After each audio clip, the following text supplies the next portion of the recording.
Hey there, this is Coin Doctor with another in our series Getting Started in Crypto. Why cryptocurrency is not the dot-com bubble all over again. Maybe you were around for the dot-com bubble, which is generally considered to be around 1998, 99 to 2001. Maybe you've heard about it later on, but I kind of wanted to put it in a different perspective. So the dot-com bubble basically involved companies that were brand new, that had a website, that went quickly to market, got extremely elevated stock prices and failed, or they were existing companies that had a legitimate business that decided to announce they were going to put out a website and exploded in value. And one example of that is the bricks and mortar retailer Books A Million. They had stores in a number of cities. In 1998, they announced they were going to have a website, sell books online to compete with another online bookseller at the time that only sold books but had no physical locations. Who do you think was going to win that battle? Well, of course, the one with the physical locations. Stock went up 23 times, 23x, before again coming back down to earth. Then we have Webvan. This was a company from the ground up that took a ton of venture capital that was going to deliver groceries to your home for the exact same price that you could go out and buy them yourself, and they had these refrigerated trucks that were extremely inefficient. They had an inefficient delivery network. Eventually they went almost to zero and were absorbed into Amazon quite a while ago, actually well more than 10 years ago. Finally, we have Pets.com. This is an example of a web-only business that went to the stock market very quickly. Some people said it was worth $1,000. Some people said it was worthless. They spent tons of money, especially on things like Super Bowl commercials with a sock puppet yelling at you to use Pets.com, and this business ended up failing. How did we value things? Well, in 1998, you could do an internet search here with Lycos, which I liked, or you could go to this thing called Google, which frankly I didn't understand because it was just a search bar and a button. It didn't have all these other little blue links that helped me out. How were you going to know which was going to be one of the most valuable companies in the world and which was going to virtually disappear? You had no idea. You had to pay attention. Now, there were plenty of people that said they're both worthless because you can't touch the physical product and anyone can copy it. And then you had tons of people that said, oh, they're both worth billions of dollars because they're on the internet. And you could see how those short-sighted people that didn't really dig in to these companies, what their algorithms were and how they worked, and continued to follow them over time, lost sight of what the true valuation was. Again, InfoSpace. Perfect example. $1,200 stock at one point. Tons of links everywhere on the page. They could get you quick information on just about everything. And it was felt to be a site you couldn't go through a day without using InfoSpace, was the thought at the time when the stock price ran up. Whereas at the same time, you have this thing called Amazon.com, which really only sold books, maybe books and music, didn't have these other categories way back in the 90s. But even at $10 or $20 a share, people thought it made no sense because all of the brick and mortar retailers could just open up a website and squash them. I'm going to contend that the biggest problem, though, in the dot-com bubble was the emergence of online brokerages. Now, we had these big, bulky, slow computers with dial-up connections connecting to these major brokers. Some were new on the scene, like E-Trade. Some were branches of existing brokerages. Some still exist. Some have been folded into others. But the bottom line is, in 1999, these were getting very common. They were very popular. People were clamoring to open accounts. They couldn't get money into their online brokerage fast enough to buy whatever they wanted. However, these retail traders were at a major disadvantage in three ways. Number one, they didn't have the news feed that Wall Street had.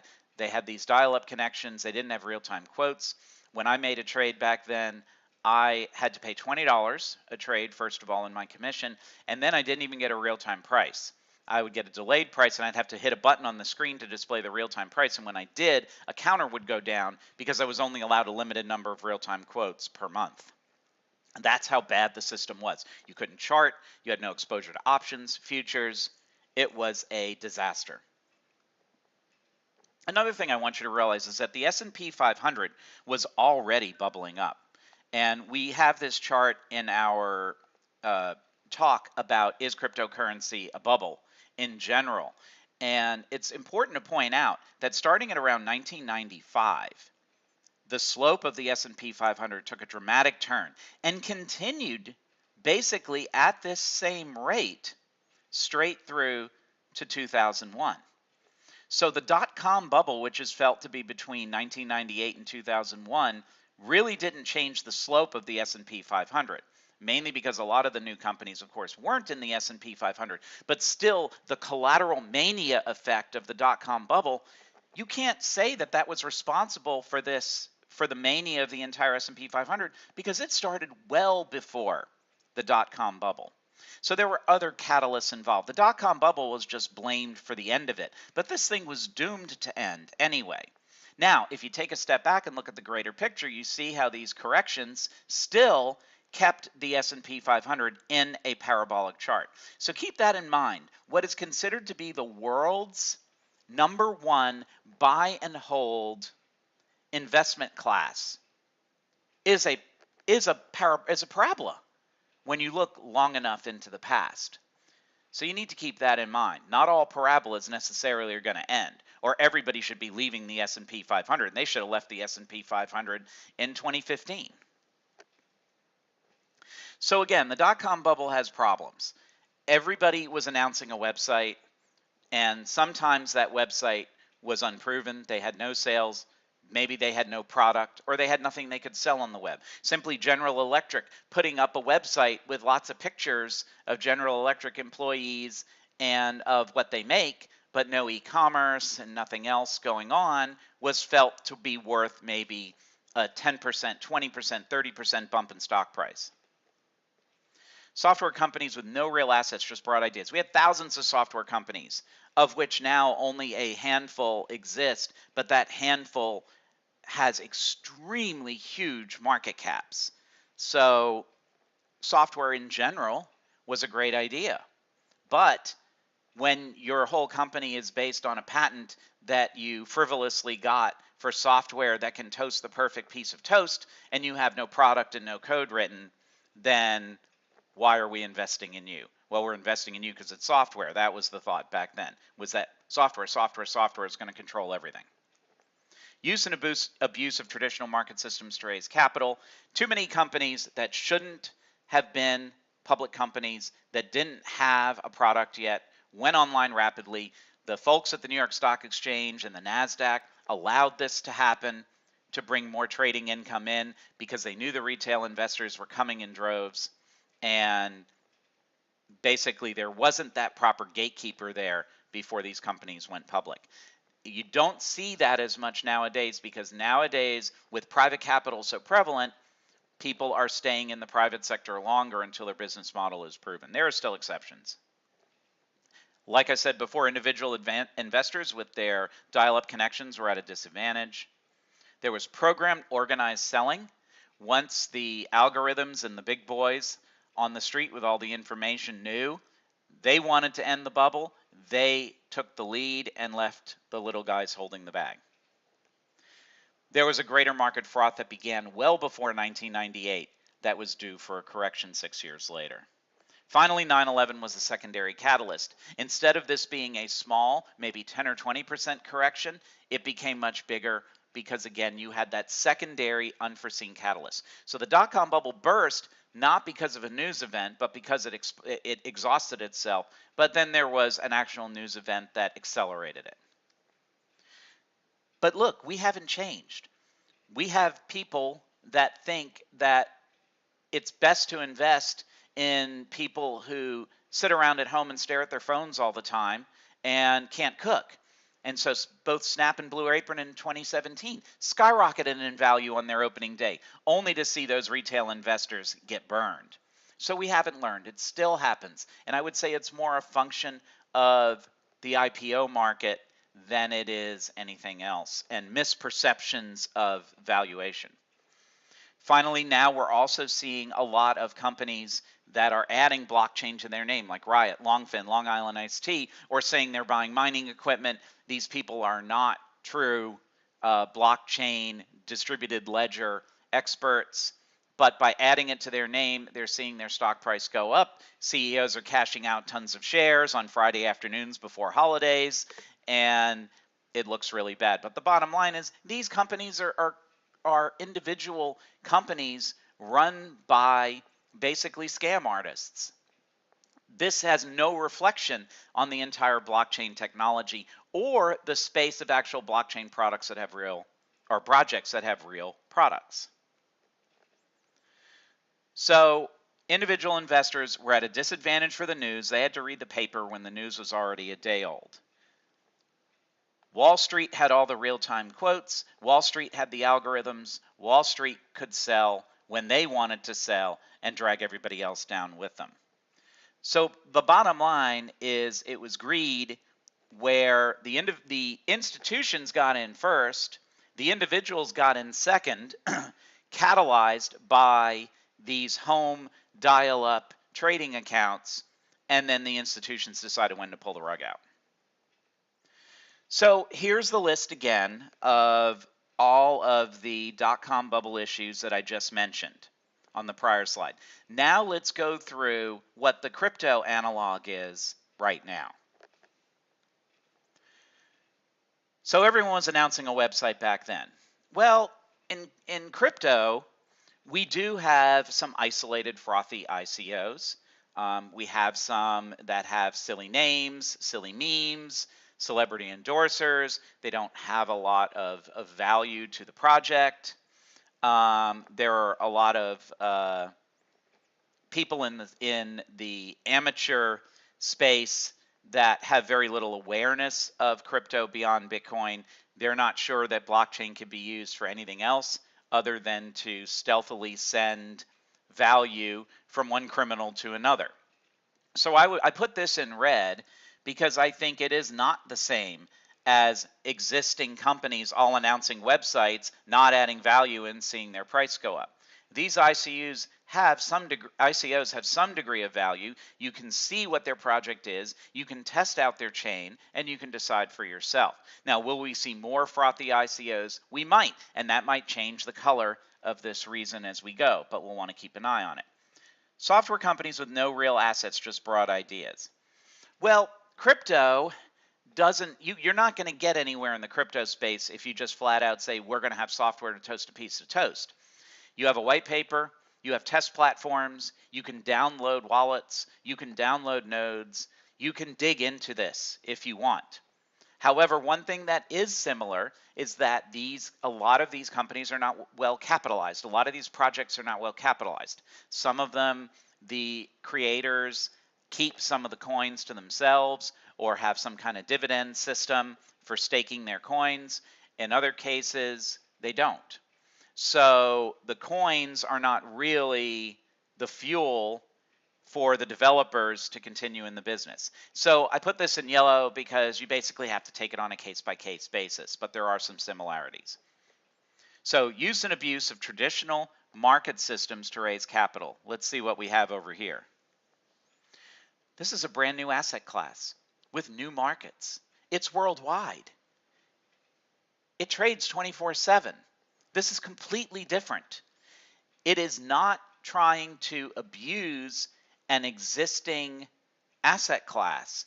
It is creating something completely new, which is appealing to the libertarian streak that is actually inside most people worldwide, no matter what their political or religious affiliation is. And so people are getting drawn into this new asset class. They want some of their income in this space that is completely different and isolated from traditional markets. So this again is not similar and less likely to be a bubble because it is a completely different asset class. Individual investors are at a disadvantage to institutions. Do you think that's the case with crypto? Of course not, because it's the individual investors that came first. And then they are creating attention, and the institutional investors will come in later. And frankly, do you think the institutional investors are going to let the bubble pop on them? Nope. So this is something you want to watch for. If we start to see a lot of institutional money coming in, then you know this rise in this asset class may be getting a little bit more mature. Programmed, organized selling was a problem. We don't know really in the crypto space if there's algorithmic selling. There are some days where you will see certain related projects all drop almost instantly. Typically when it's morning in Asia, around 9 p.m., 8 to 9 p.m. Eastern time, but that's not always the case. Also, we're starting to see a little bit of automated arbitrage where a lot of tiny trades are clogging up exchanges, where trades are being made on one exchange if the price of a coin is a little cheaper than a different exchange. I think on the small scale that's okay because it evens price, but on the large scale could end up clogging the exchange system and creating problems. There was froth in the greater overall market that led to the 2001 correction, not necessarily the dot-com stocks. And this is dead on the same. I mean, we have a global synchronized growth pattern going on, and there is greater market froth. There's extra money in people's pockets. The difference is they're not choosing to put, or at least put all of it back in the stock market and drive it another leg higher. They're choosing to put it in this separate investment class. But like I talk about in one of our market analysis series about how this will all end, if the markets go down and people in the crypto space have margin calls on their stock holdings, then they're going to have to cash out some of their crypto to cover their margin calls. So there is a link between the two, even though they seem to be traveling separately for now. Snap, Blue Apron in 2017. Have we learned? Well, we don't know. We don't know if we're going to see most crypto ICOs be completely irrelevant. We just have to keep watching the space. And if we start to see a higher and higher percentage of crypto ICOs flame and crash and become worthless, then we know that the space is maturing and we need to be a little bit more protective of our gains, shall we say. And then finally, the Riot Longfin Long Island Iced Tea. We don't really see that yet in the crypto space because crypto space are the new guys. We're going to continue to see it in the stock space, and we've got to make sure that people understand that the crypto community is not the same as Riot Longfin and Long Island Iced Tea.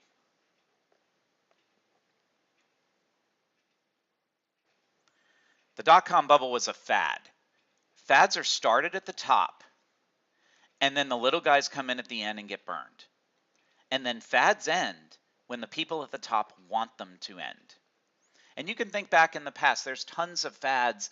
Back in the day, there'd be a certain Christmas present every year that everybody had to have. They'd be climbing all over each other, beating each other up, bloodying their faces to get a hold of a Cabbage Patch doll, a Tickle Me Elmo, or a, not a Pokemon, a Furby.